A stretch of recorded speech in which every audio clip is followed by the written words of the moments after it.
Hello friends, welcome to மக்கள் சேவை channel. இன்றைக்கி நம்ம ஒரு சூப்பரான இன்ஃபர்மேஷன் பற்றி தான் பார்க்க போகிறோம். அதாவது பொங்கல் பரிசு வழங்குவது குறித்து தமிழக அரசு புதிய அரசாணை வெளியிட்டிருக்காங்க. இதில் பல்வேறு புதிய இன்ஃபர்மேஷன் சொல்லியிருக்காங்க. இப்போ இதை பற்றின மொத்த இன்ஃபர்மேஷன் தான் இந்த வீடியோ பார்க்க போகிறோம். இந்த வீடியோ ஸ்கிப் பண்ணாமல் ஃபுல்லாக பாருங்கள். அது மட்டுமல்ல, இந்த வீடியோ நிறைய பேருக்கு ஷேர் பண்ணுங்கள்.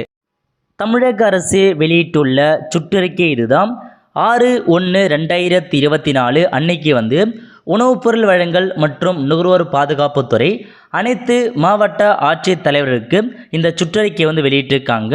இப்போ இதில் என்ன சொல்லியிருக்காங்க அப்படின்றத நம்ம முழுமையாக பார்த்துடலாம். ஓகே, அதாவது பொங்கல் பரிசு வழங்குவது குறித்து உங்களுக்கான வழிகாட்டு நெறிமுறையை வெளியிட்டிருக்காங்க.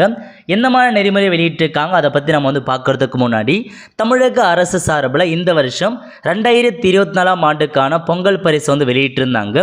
அதில் பார்த்தீங்கன்னா 1 கிலோ அரிசி, 1 கிலோ சர்க்கரை, ஒரு முழு கரும்பு, அது கூடவே 1000 ரூபாய் ரொக்கத்தொகையாக வழங்கப்படுற மாதிரி அரசாணை முன்னாடி ரிலீஸ் பண்ணியிருந்தாங்க.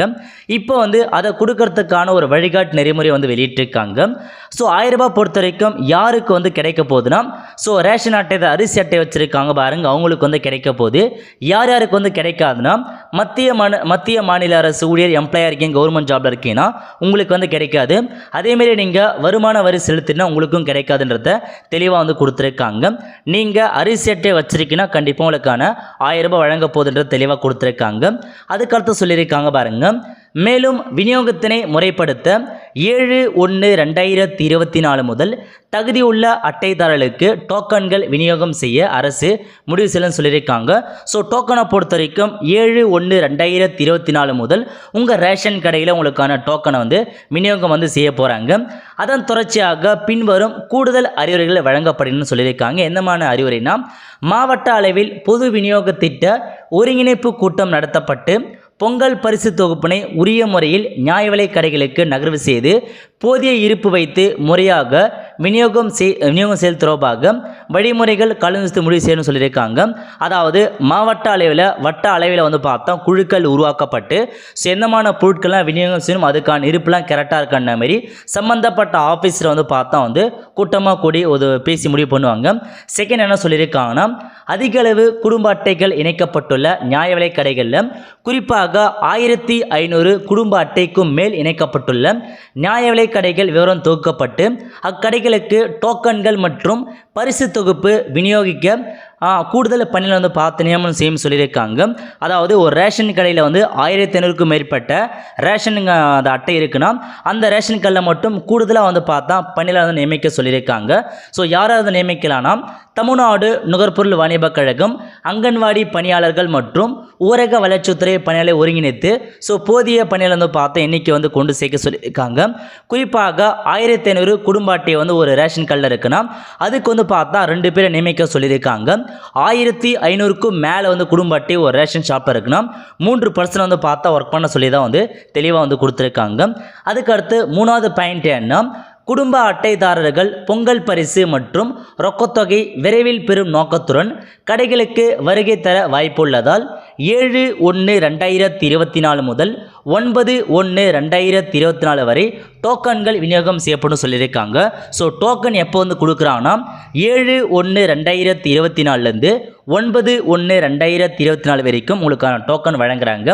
அதேமாரி உங்களுக்கான பொங்கல் பரிசு என்னைக்கு கொடுக்குறாங்கன்னா 10/1/2024 முதல் பொங்கல் பண்டிகைக்கு முன்பாக 14/1/2024 வரை சுழற்சி முறையில் விநியோகம் மேற்கொள்ள குடும்ப அட்டைகள் பிரிக்கப்பட்டு கணக்கிடப்பட்டு தெருவாரியாக பராமரிக்கப்பட வேண்டும்.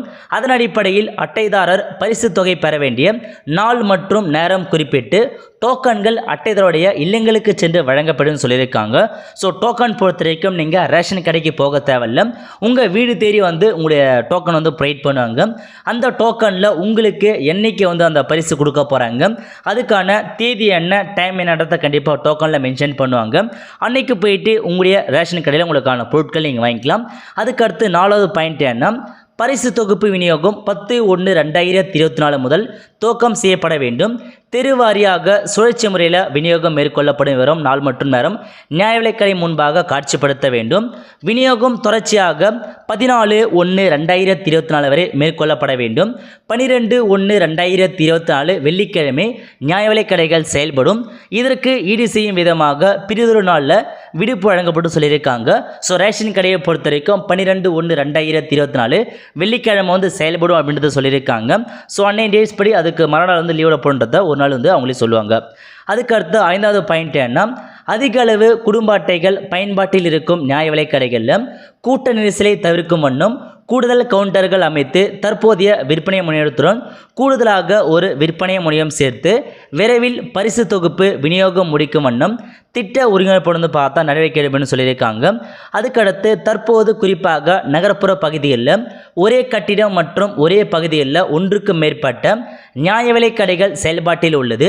இத்தகைய இடங்களில் அட்டைதாரர்கள் கூட்டமாக பரிசு தொகுப்பு பெறுவதற்கான கூட்டமாக கூடும் நிலை ஏற்படாத வண்ணம் தனித்தனி கவுண்டர் வந்து பார்த்தா செயல்படன்றது சொல்லியிருக்காங்க. ஸோ இதான் செக்ஷன் கொடுத்துருக்காங்க.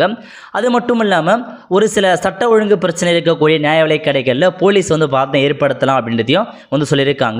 அதுக்கடுத்து 8வது பாயிண்ட்ல ரொக்கத்தொகையுடன் கூடிய பொங்கல் பரிசு தொகுப்பு மற்றும் பெறுவதற்கு அரசு நிர்ணயித்துள்ள பயனாளிகள் தகுதி டோக்கன்கள் விநியோகம் மற்றும் பரிசு தொகுப்பு விநியோகம் துவக்க நாள் உத்தேச விநியோக முடிவு நாள் உள்ளிட்ட இந்த எல்லா இன்ஃபர்மேஷனுமே மாவட்ட அளவில் ரேஷன் அட்டைதாரில் அறிய வண்ணம் பத்திரிகை செய்தியில் வந்து பார்த்தீங்கன்னா விளம்பரம் பண்ண சொல்லியிருக்காங்க. மேலும் மாவட்ட அளவில் கட்டுப்பாட்டு அறை தொலைபேசி எண்களுடன் செயல்படும் வண்ணம் நடவடிக்கை எடுக்கப்படும் சொல்லியிருக்காங்க. அதாவது டோல் ஃப்ரீ நம்பர் வந்து கொடுங்கன்றது சொல்லியிருக்காங்க. ஸோ அதுக்கடுத்து என்ன சொல்லியிருக்காங்கன்னா, மாவட்ட அளவிலான பொது விநியோக திட்ட ஒருங்கிணைப்பு குழு ரொக்கத்தொகையுடன் கூடிய பொங்கல் பரிசு தொகுப்பு போதிய அளவு ஒவ்வொரு நியாய விலைக் கடைகளிலுமே இருக்குதான்றத முன்கூட்டியே நீங்கள் செக் பண்ணுங்க அப்படின்னு சொல்லியிருக்காங்க. ஏன்னா சர்க்கரை கரும்பு அரிசி எல்லாமே கரெக்டாக வந்து முன்னாடி செக் பண்ண சொல்லியிருக்காங்க. அதுக்கடுத்து 10வது இன்ஃபர்மேஷன்னா முக்கியமான இன்ஃபர்மேஷன், ரொக்கத்தொகையுடன் கூடிய பொங்கல் பரிசு தொகுப்பு விநியோகம் நியாய விலைக் கடைகளின விற்பனை முனைய இயந்திரத்தில் விரல் ரேகை சரிபார்ப்பு வாயிலாகவே மேற்கொள்ளப்படும் சொல்லியிருக்காங்க. அதாவது இந்த பொங்கல் பரிசு தொகுப்பு வாங்குறது கண்டிப்பாக பயோமெட்ரிக் வச்சு தான் நீங்கள் கொடுக்கணுன்றத தெளிவாக வந்து கொடுத்துருக்காங்க. விரல் ரேகை சரிவர தெளிவாக பதியில்லாத அட்டைதாரர்களுக்கு மட்டும் அவரே நேரில் வருகை தருவதை உறுதி செய்யப்பட்டு பதிவேட்டில் கையொப்பம் பெற்று பரிசு தொகுப்பு விநியோகிக்கப்படலாம் சொல்லியிருக்காங்க. அதாவது ஒருவேளை அவங்களுடைய இந்த பொங்கல் பரிசை பொறுத்த வரைக்கும் கைரேகை வச்சு தான் மட்டும்தான் கொடுப்பாங்க. ஒருவேளை கைரேகை சரியாக விழாதவங்க அவங்க என்ன பண்ணலான்னா, ஸோ அவங்களுடைய அந்த பர்சனான வெரிஃபை பண்ணிவிட்டு அவங்ககிட்ட சைன் வாங்கி அவங்ககிட்ட வந்து பொங்கல் பரிசை கொடுக்க சொல்லியிருக்காங்க. அதுக்கப்புறம் என்ன சொல்லியிருக்காங்கன்னா, எக்காரணத்தை கொண்டும் அங்கீகரிக்கப்பட்ட நபர் வாயிலாகவோ இதர நபர் வாயிலாகவோ பரிசு தொகை பெற அனுமதின்னு சொல்லியிருக்காங்க. அதாவது வந்து பார்த்தா இப்போ நிறைய பேரால் வந்து வர முடியாத காரணத்தால் ஸோ வேற ஒருத்தவங்க போயிட்டு பொருள் வந்து வாங்கிட்டு இருப்பாங்க. அந்த சர்டிஃபிகேட் வச்சு அங்கீகரிக்க சர்டிஃபிகேட் வச்சு வாங்கிட்டு இருப்பாங்க. அவங்களுக்கு இந்த தடவை நீங்கள் வந்து கொடுக்கூடாது, அந்த நபரே வந்தால் மட்டும்தான் அந்த அமௌண்ட்டை நீங்கள் கொடுக்கணும், இந்த பரிசு தொகை கொடுன்னு சொல்லியிருக்காங்க. ஓகே, அதுக்கடுத்த 11வது பாயிண்ட் என்ன, ரொக்கத்தொகையின் கூடிய பொங்கல் பரிசு தொகுப்பு வருவதற்காக வரும் மாற்றுத்திறனாளிகள் மற்றும் முதிரில் வரிசை நிற்கக்கூடாது, அவங்களுக்கு முன்னுரிமை வழங்க சொல்லியிருக்காங்க. அதுக்கடுத்து 12 என்ன, டோக்கன் விநியோகம் அந்த பரிசு கொடுத்துக்கான டெய்லி அப்டேட் வந்து பார்த்தா வாட்ஸ்அப்புக்கு அனுப்ப சொல்லியிருக்காங்க சம்பந்தப்பட்ட ஆஃபீஸருக்கு. அதுக்கடுத்து 13வது பாயிண்ட்ல மேலும் மாநில அளவில் புகார்களை கட்டணமில்லா தொலைபேசி எண்கள் கொடுத்துருக்காங்க.